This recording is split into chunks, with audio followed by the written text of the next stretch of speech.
The first guest of the evening is truly a poet. He's an artist. He is a friend and an inspiration to anyone who has ever played the guitar or tried to write poetry. Would you please welcome Gordon Lightfoot?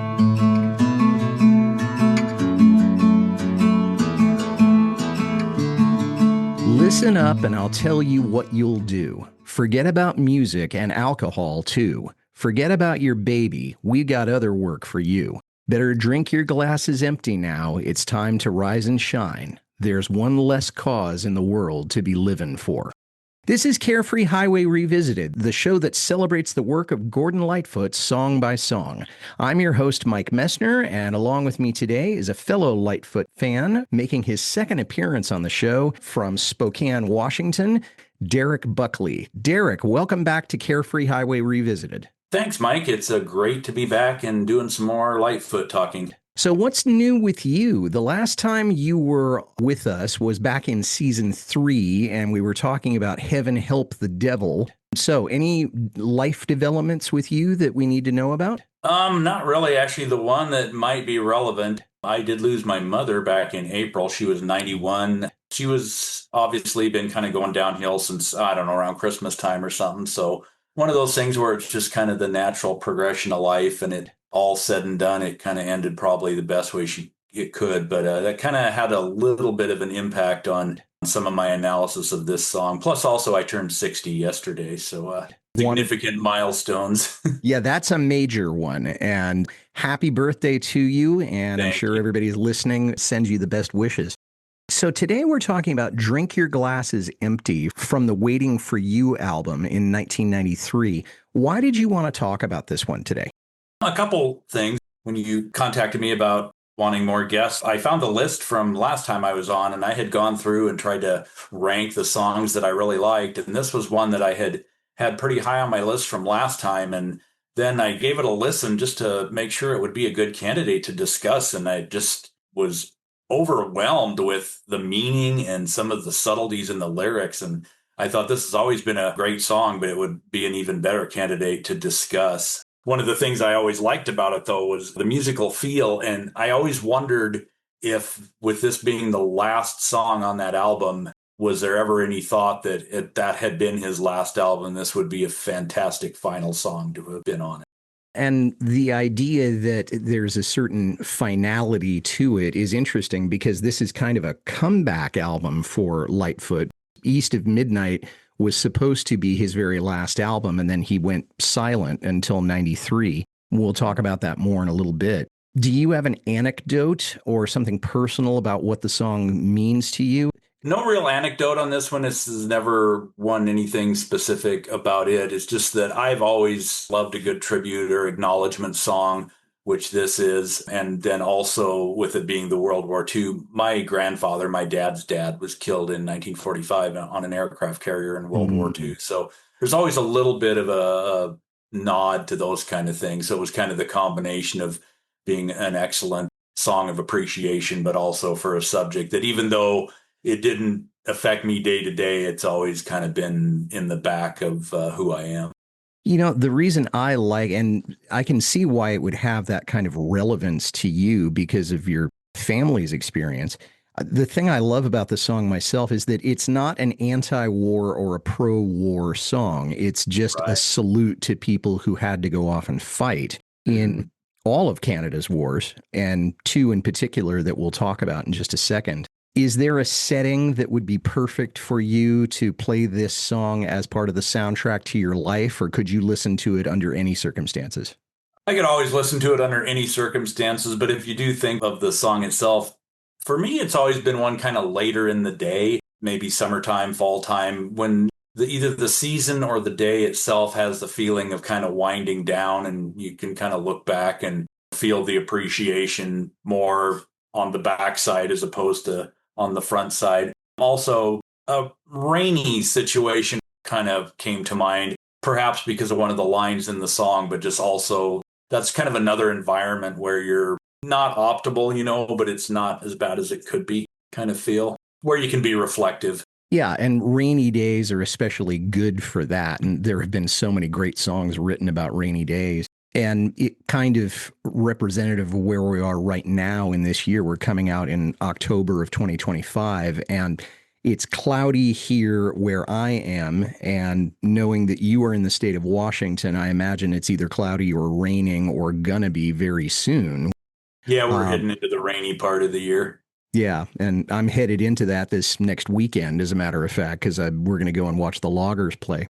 For me, I can see this being the soundtrack to sort of a film of veterans and planes taking off and soldiers marching and things like that. And I could almost see it being done for Veterans Day or Remembrance Day, as it might be called in Canada. Something on TV or the movies, but I see it as being a key aspect to a video. And for any of you videographers out there, this might be a call to action.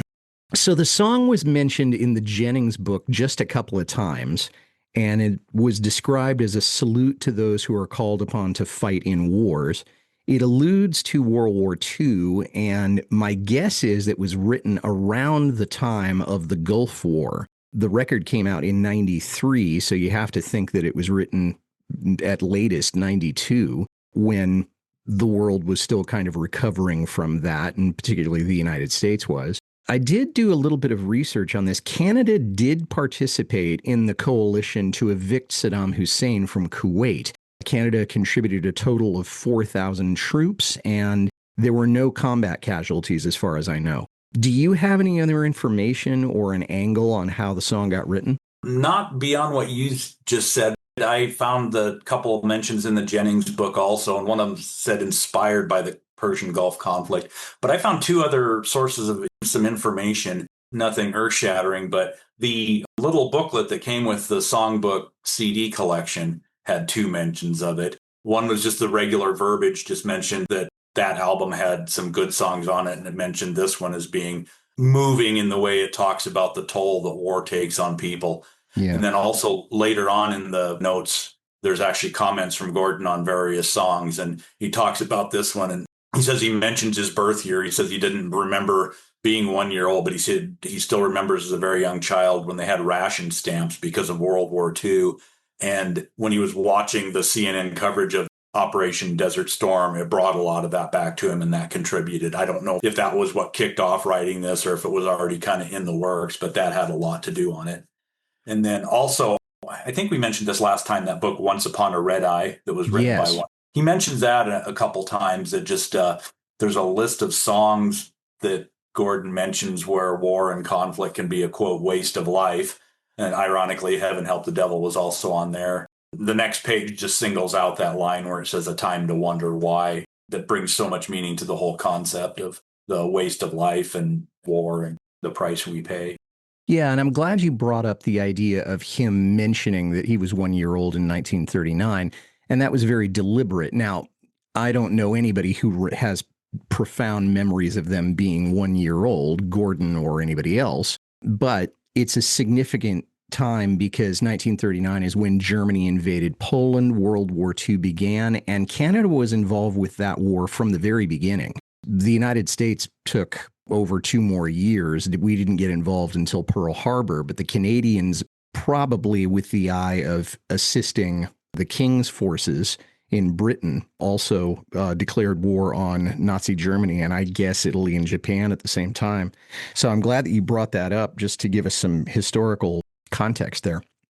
Yeah, I'm glad you mentioned it. Until you mentioned that a minute ago, I had never really thought what either Canada or even Mexico, even just being on this isolated continent, I just assumed everybody went in when we did. But yeah, you're right. The tie to Britain would make it pretty instantaneous that Canada would become involved. My knowledge of Canadian history is pretty shallow, but I know that much, and I know that they were involved in the landings at Normandy, but that's a story for another day. Let's talk a little bit about the lyrics. Listen up and I'll tell you what you'll do. Okay, so someone who has authority, this is some leader talking, either a political leader or a general, or maybe a recruiting officer, or maybe even a draft board member, because this person's talking in the first person, but they have the right to tell somebody else to shut up and listen to what they're doing.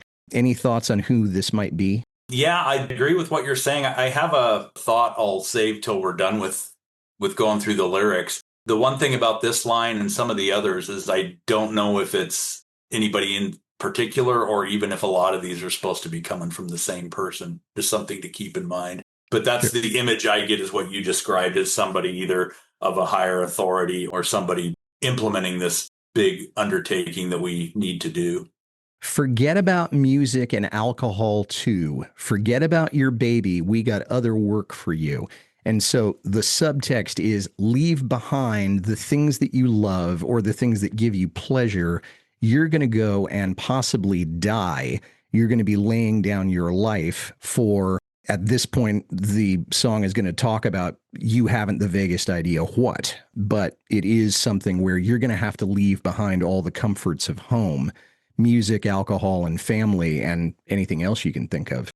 Right. And using the forget about phrase, then with then the we've got other work for you strongly implies an urgency that's never explicitly mentioned. Well, yeah, and the fact that they're telling you to forget all these things means that it would have to be urgent because you wouldn't be asked to do that for a specious reason. Right. You're listening to Carefree Highway Revisited. We'll be right back after a word from a podcast partner or two.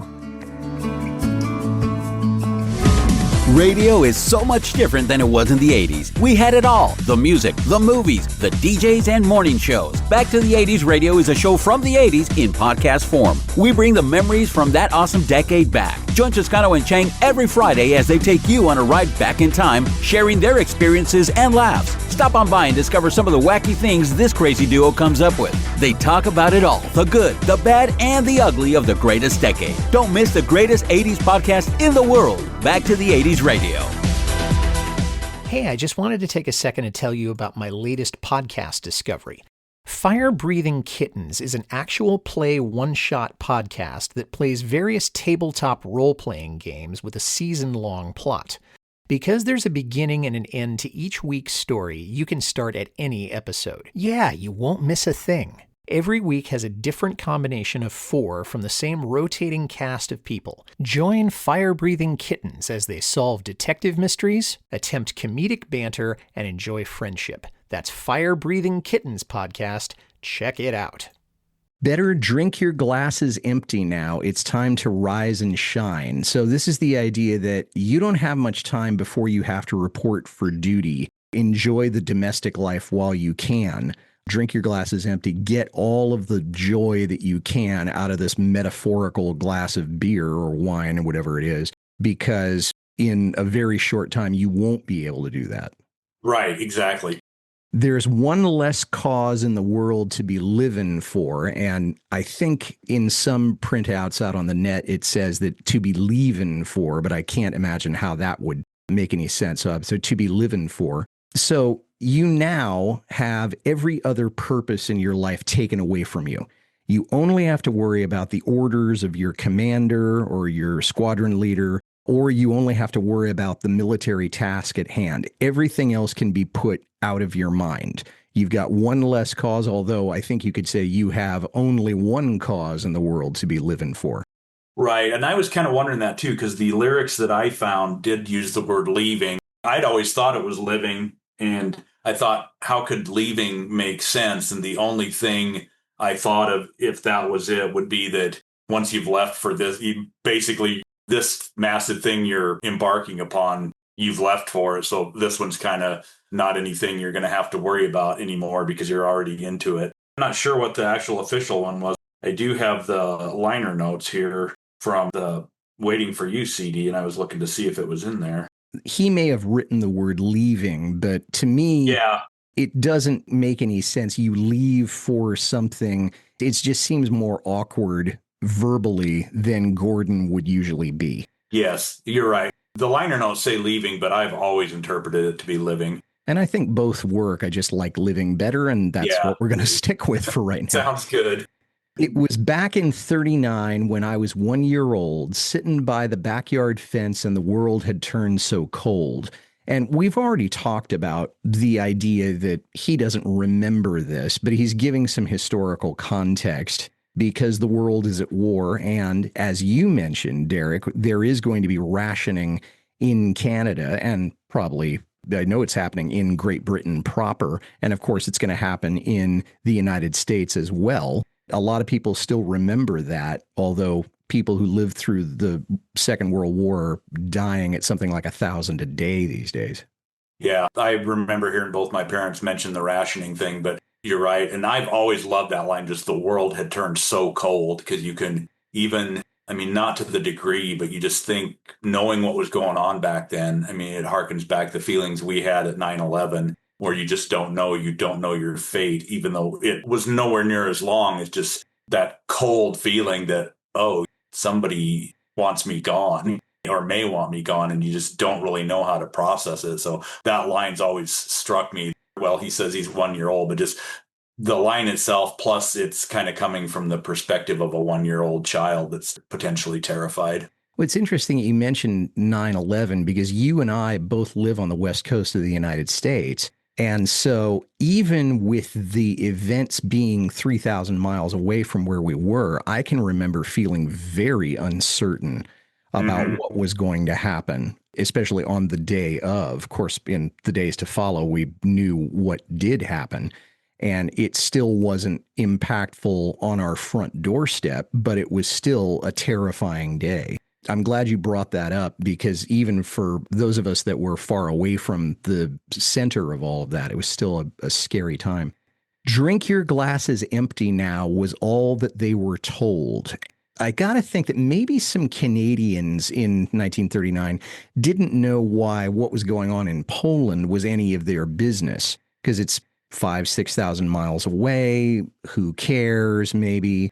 I know that most Americans didn't want to get involved in the war until Pearl Harbor. Most people, I think, probably felt, look, it's just none of our business. We've been through one terrible war. The economy is just picking up now. Why do we want to go through that again? Yeah, I agree, that feeling. Plus also maybe on the individual level, it's, we don't have time to explain to you why this is right or wrong. We need you now. All that they were told. It's just kind of it's always like not really a need to know basis, but just kind of, there isn't time again. And it does play into the military mindset, which is you're supposed to obey orders. You're not getting paid to question why. Exactly. You're being paid to pick up a gun and go kill the bad guys. Drink your glasses, girls and boys. It's time to hit the sky.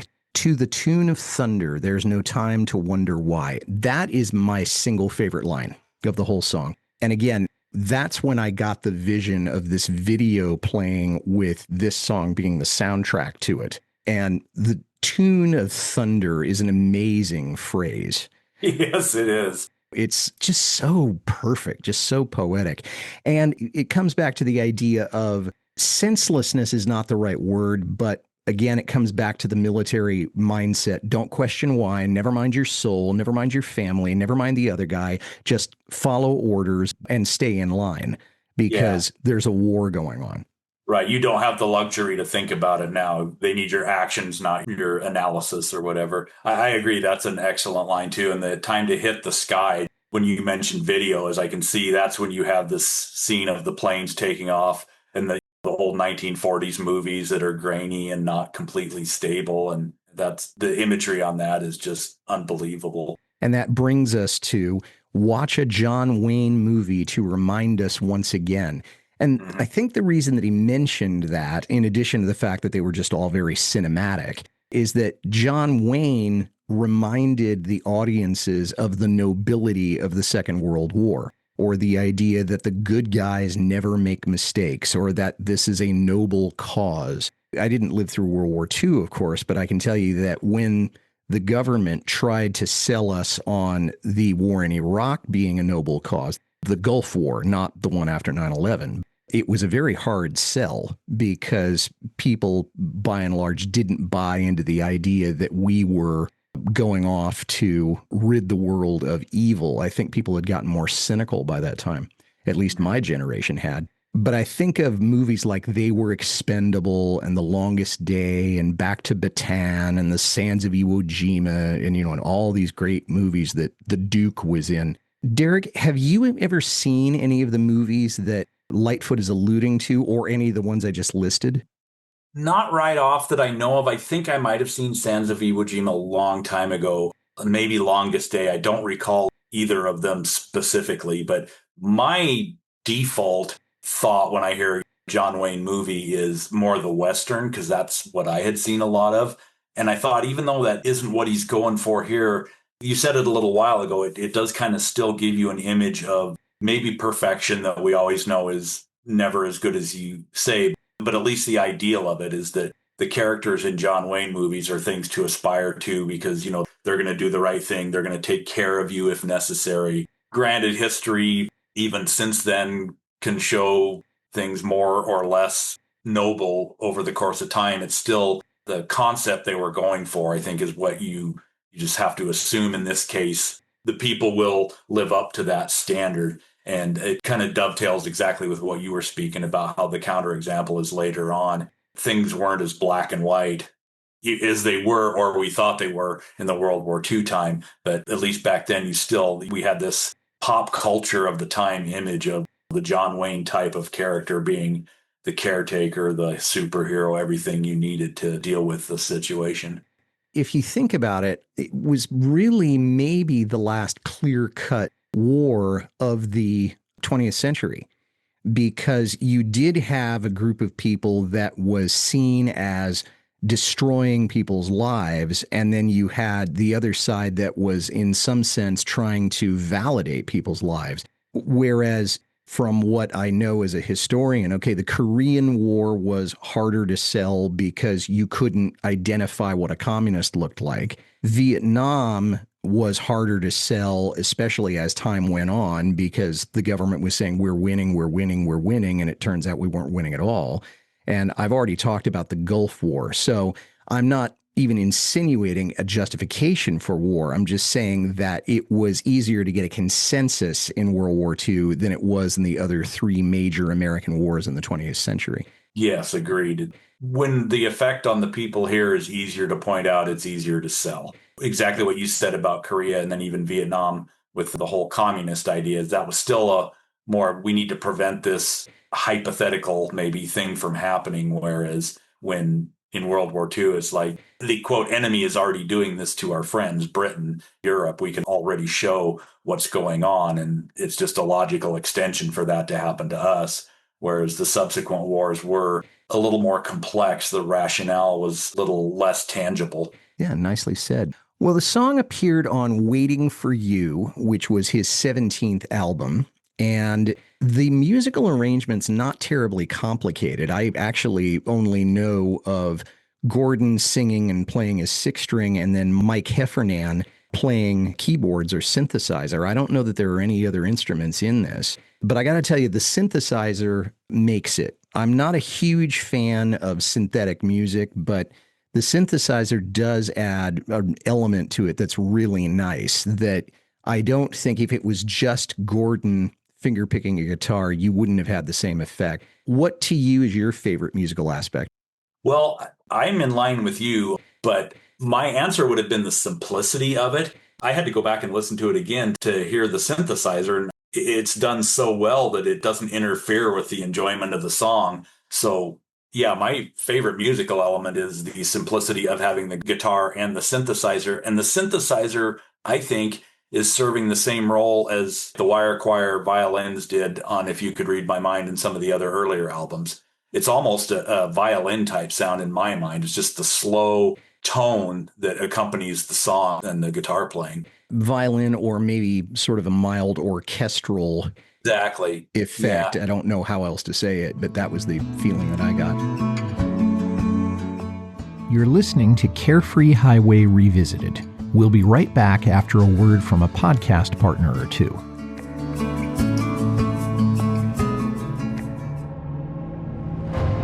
One minute, you're a teacher preparing for the new school year. The next, you're transported to a fantastical realm shrouded in forgotten magic. The creatures around you think you're a long-vanished mage. You have no technology. You have no memory of how you got here and no idea how to get home. All you have is misplaced magic. Haladar, the Last Surveyor is the new fantasy novel by acclaimed author Rob Perrier. Available now on Amazon.com and robperrier.com. Is that song really a cover? What instrument are they playing there? What do those crazy lyrics mean? If you're the kind of person who thinks about stuff like that, you're in luck because I've got just the podcast for you. How Good It Is chooses a single song each episode and takes a dive into the story behind the song and the artist who made it famous. I'm Claude Call. You can find me in your favorite podcast software or just point your browser to howgooditis.com. How good it is. This is a classic Lightfoot lineup. Gordon, Terry, Rick, Mike Heffernan, and Barry Keane, and that was it. There are no other musicians listed on the liner notes that I know of. And obviously these guys were very, very tight, so I'm sure that the production of this was a pretty easy task for everybody involved. According to setlist.fm, Lightfoot played this song 84 times in concert. The first one in 1993 on March 19th at Massey Hall. And then the last time was on November 10th, 2017 at the Living Arts Center in Mississauga, Ontario. So 84 times, which means that it was played maybe the 53rd or 54th most times of any of his songs. Derek, did you ever get to see him play it live in concert? I didn't remember explicitly, but I did look through some of the Setlist FM, and the one he played here in Spokane in 2013, he played it. So I don't recall it, but I know I had heard it at least the one time. There's been 5 other times I've seen him since the album came out, and those I either found the set list that did not include it or there were no entries for a couple of the dates. So I know I have seen it performed in concert at least once. Yeah. The song was not released as a single, which was a very, very little bit surprising to me because I think it would have worked as a single, particularly in the sort of zeitgeist that we had back in those days. Agreed. Yeah, at that time it would. I think it would have really connected. Mm-hmm. The album went to 24 in Canada. It did not chart anywhere else in the world that I'm aware of. But that brings me to a question for you. As I said earlier, he hadn't released an album since 1986, and at that point he had said that was going to be his last record. There's a story of those 7 years we can talk about another time, but did it seem to you like he'd lost a step between East of Midnight and Waiting for You? I really do think so, and a lot of what I've read, I think, tends to reinforce that thought. I do remember that. I remember seeing him in concert a couple years after East of Midnight was out, and he just kind of was talking that he said, I won't say I'll never do another record again, but it's just not coming to me, or it just doesn't feel right and everything. So I was cautiously optimistic before I'd actually heard it when it came out, because I was kind of hoping that after the last few albums that did seem to get more electric, more poppy, more produced, that he would go back to more of a basic sound. And I think he really did when we were talking about the simplicity of the music with just the guitar and the synthesizer. I think the little booklet from Songbook even mentioned that he wanted to just do it his way, how he wanted to do it. And it's one of my favorite albums. I mean, I love Restless, the first song, and I love this song as the last one. And everything in between is either a 9 or a 10, in my opinion. So. I think he'd kind of taken a break there and just decided if he was going to do it, he would do it his own way. Because I know I really got into Gordon when Dream Street Rose was out. My older brother had, and we listened to it numerous times together throughout that summer. And although it's heavily produced, it's the guitar, Pee Wee playing steel, things like that. So when Shadows came out, which is really the first album that came out when I was a huge, huge fan, it had a little bit more edge to it musically. Salute, the next one to come out, even more so. East of Midnight, it kind of pulled back a little bit, but then got a little bit more of a jazzier feel, and I think maybe a little more production. So I think those three were more industry doing it the way they thought it should be than him doing it his way. So I think after the significant break, I think he just decided if he's going to do it, he's just going to do it the way he wants to and let the cards fall where they may. And in my opinion, he has a masterpiece with this album. Oh, I totally agree. He was on Reprise at this point, and I think he was probably well enough established in the music business that he felt like he could call his own shots. Yes. Obviously, he was hoping for hits. Who doesn't? But he also, I think, was cognizant of the fact that he hadn't had any hits for a while at this point. And so now he was doing this as a way of expressing himself with the idea that he didn't have to answer to a greedy producer in the same way that he had before. I mean, or someone, saying, come on, Gordon, you go out there and add more electric guitars, money, money, money. I cannot find any cover versions of this song that were released by a record label. Do you know of any? No, I did a quick search on that and I found one video on YouTube of a gentleman doing it, and it wasn't a bad version. It's just him and his guitar, and it sounds like the picking pattern is right on. I have never tried to play this one, but I might kind of eyeball that and see how he does it and maybe try it sometime myself. I did find the chords for it. I had never heard anybody else do this on anything. Is there anybody that you'd like to hear cover it besides you and me?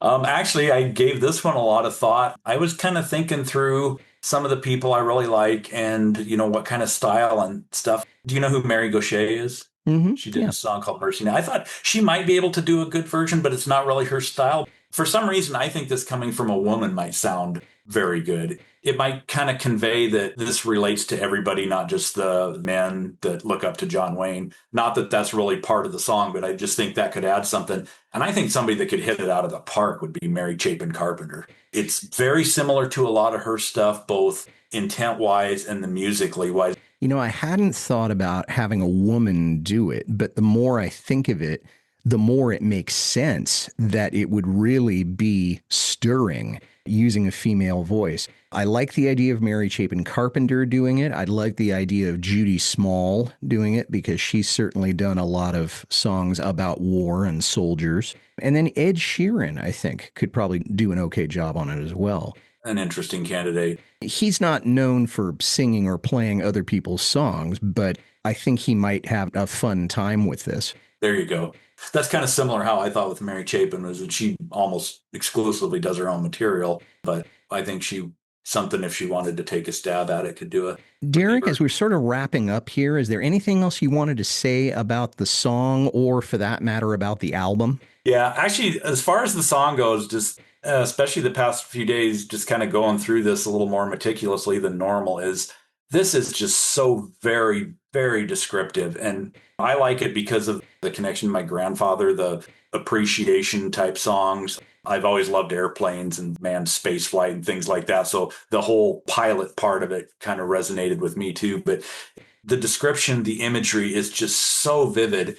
And one thing I noticed in here that I don't see everywhere, I know Gordon's good with tweaking in the chorus. A lot of times he'll change a word here and there to kind of show either a little progression or a difference in meaning or something. Yeah.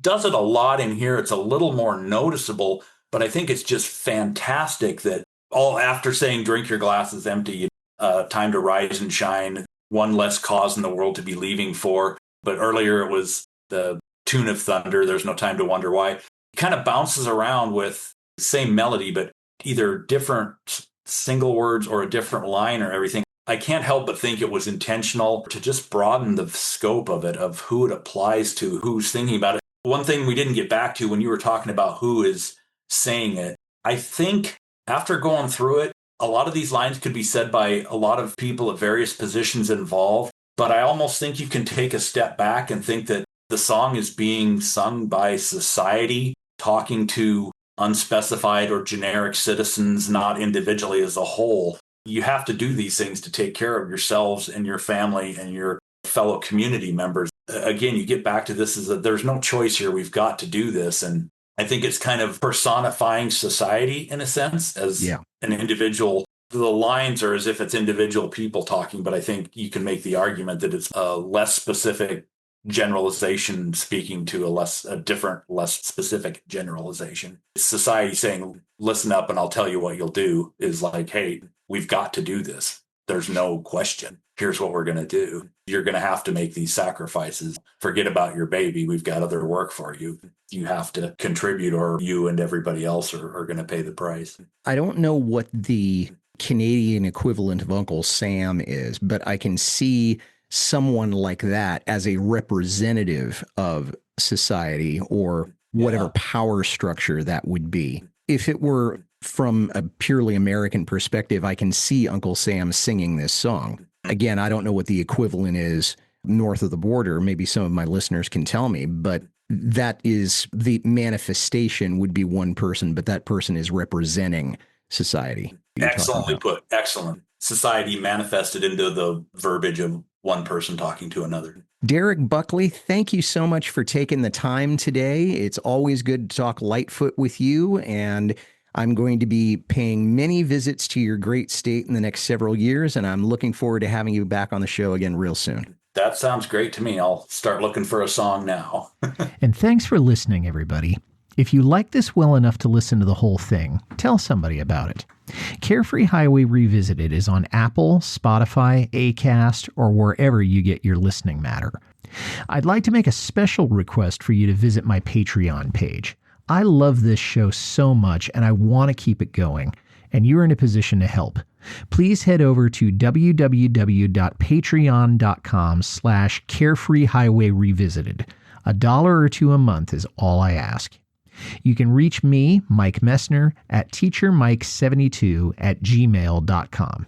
Well, our next episode will feature my guest, Will Kruger. He'll be making his 4th appearance on the show from his home in Maryville, Tennessee. And he and I will be talking about Steel Rail Blues from the Lightfoot album from 1966. That episode will be coming out in early November 2025. Until then, for Derek Buckley, this is Mike Messner reminding you, run for the roses, but don't forget to stop and smell them. We'll see you next time.